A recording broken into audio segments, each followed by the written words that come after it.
समाधि के सोपान। अध्याय 5।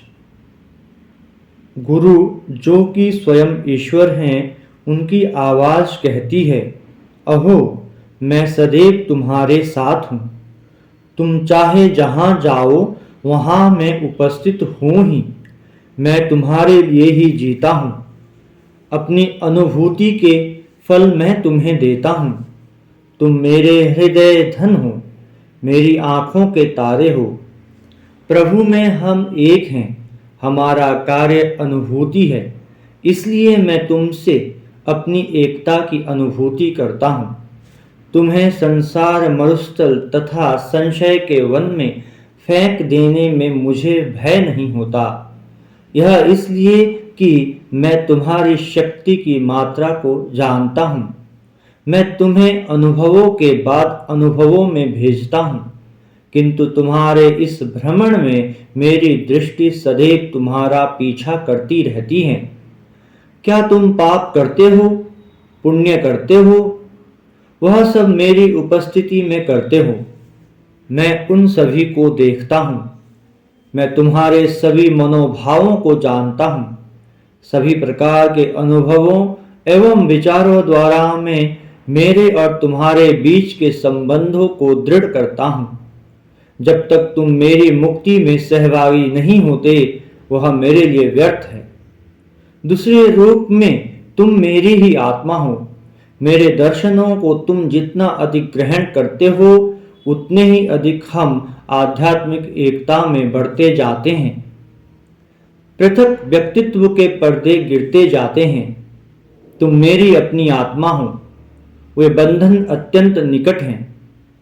मेरे साथ तुम्हारे संबंध में मृत्यु और पृथकता का कोई अधिकार नहीं है, क्योंकि भले ही तुम्हारा जन्म किसी दूसरे स्थान में हुआ हो तथा जो शरीर मैंने धारण किया है उसे तुमने देखा भी ना हो, तब भी तुम मेरे एकदम अपने हो।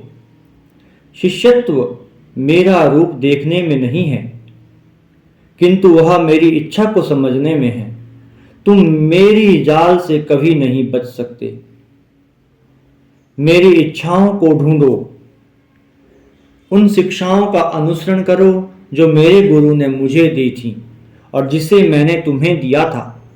जो एक है उसी का दर्शन करो, तब तुम मेरे सहस्रों शरीरों के साथ रहकर जितनी एकता का अनुभव करते हो, उससे कहीं अधिक एकता का अनुभव करोगे। मेरी इच्छा और विचारों के प्रति स्थिरता और भक्ति में ही शिष्यत्व है। हम दोनों के बीच असीम प्रेम है।